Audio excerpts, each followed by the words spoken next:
అధ్యక్ష, మీ అందరి సమస్యలు నాతో చెప్తే నేను హైకమాండ్ తో చర్చించి మీ సమస్యలు పరిష్కరిస్తాను.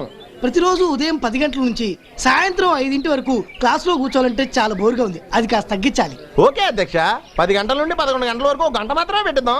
ఓహో, థ్యాంక్ యూ అధ్యక్ష. గర్ల్స్ హాస్టల్ కి బాయ్స్ హాస్టల్ కి డిస్టెన్స్ చాలా ఎక్కువగా ఉంది అధ్యక్ష. రెండు ఒకే కాంపౌండ్ లో పెట్టిద్దాం అధ్యక్ష. భలే ఉంటది. బాయ్స్ హాస్టల్ లో తిండి తింటే వాంతులు అవుతున్నాయి అధ్యక్ష. అయితే గర్ల్స్ కూడా వాంతిలేసి వస్తాను. అందరికి ఒకే రకమైన ఫుడ్ పెట్టిస్తాను.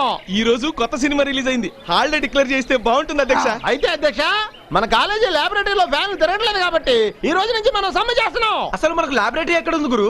అదే అదే అదే అధ్యక్ష, నేను కూడా అడుగుతాంది. అసలు మన కాలేజీ లాబొరేటరీ ఏమైంది? అధికారంలో ఉన్న వాళ్ళే దాన్ని మాయం చేశారు. కాబట్టి వాళ్ళు మన లాబొరేటరీని మన ముందు పెట్టే వరకు మనం సమ్మె కొనసాగించాలని నేను కోరుకుంటున్నాను. స్టూడెంట్స్ యూనియన్ 2-3 సార్లు అనిపించవా? Okay. Students union, students union, students union, students union. అధ్యక్ష, అసలు తమ స్ట్రైక్ ఎందుకు చేస్తున్నట్టు? అధ్యక్ష, మన స్టూడెంట్స్ చైర్మన్ నాగరాజ్ గారికి మన కాలేజ్ లాబొరేటరీ మాయమైపోయిందన్న విషయాన్ని సభముఖంగా నేను తెలియజేసుకుంటున్నాను. ఏంటే, మన కాలేజ్ లో లాబొరేటరీ మాయమైందా? యా. మనం చదివేది ఏ కాలేజ్ రా? లా కాలేజీ. లా కాలేజ్ లో ఎక్కడైనా లాబొరేటరీ ఉంటుందా?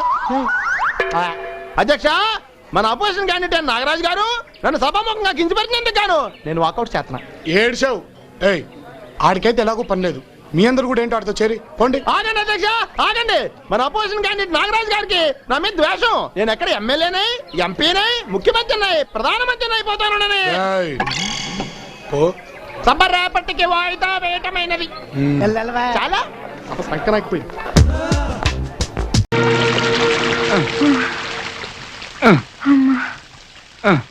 భలే ఉందే. ఆహా, షాలు జీవితాంతం ఇలా ఉండిపోతే ఎంత బాగుంటది. ఇలా కుంటుకుంటున్నా చిచ్చి, ఇలా నీ భుజం మీద రొమాంటిక్ గా వాలిపోతూ చాలా ఇబ్బందిగా ఉంటుంది. రెస్ట్ పేరుతో తిని తిని దున్నపోతులా తయారయ్యావు. ఒక్కాలి రీతేనే ఇంత వెయిట్ పెరిగింది. 2 కాళ్ళు రీతే నిన్ను భరించగలవా? ఏదో నీకు నా మీద ఉన్న ప్రేమ అలాంటిది. ఏడ్సావులే, పద. అదేంటి అప్పుడే కూర్చోబెట్టేస్తున్నావు? ఇంకో రౌండ్ తిరుగుదాం పద. డాక్టర్ గారు వాకింగ్ చేయమన్నారు కదా. అంటారా? ఆయనకేం తెలుసు? మోస్తే తెలుస్తుంది గాడిద బరువు. గాడిద కొత్త బిరిదా? Hi Sandhya. Hi Sandhya. Hi hi. Hi. వాళ్ళు చూడు ఒట్టి చేతులతో వచ్చేస్తున్నారు. బుద్ధి పోనిచ్చుకో. ఏంట్రా ఇలా వచ్చారండి? మీ ప్రేమ జంటను చూసి తరించిపోదామని. చూసారుగా, వెళ్ళిపోండి. నువ్వు ఆపుతావా? సంధ్య, నువ్వెవరినైనా ప్రేమించావా? లేదు.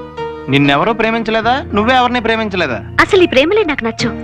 పెళ్లికి ముందు ప్రేమ పేరుతో హద్దులు మీరు తిరగడాలు, పెద్దల్ని ఎదిరించడాలు, ఇవన్నీ నాకు నచ్చవు. ఈ ప్రేమల మీద నాకు నమ్మకం లేదు.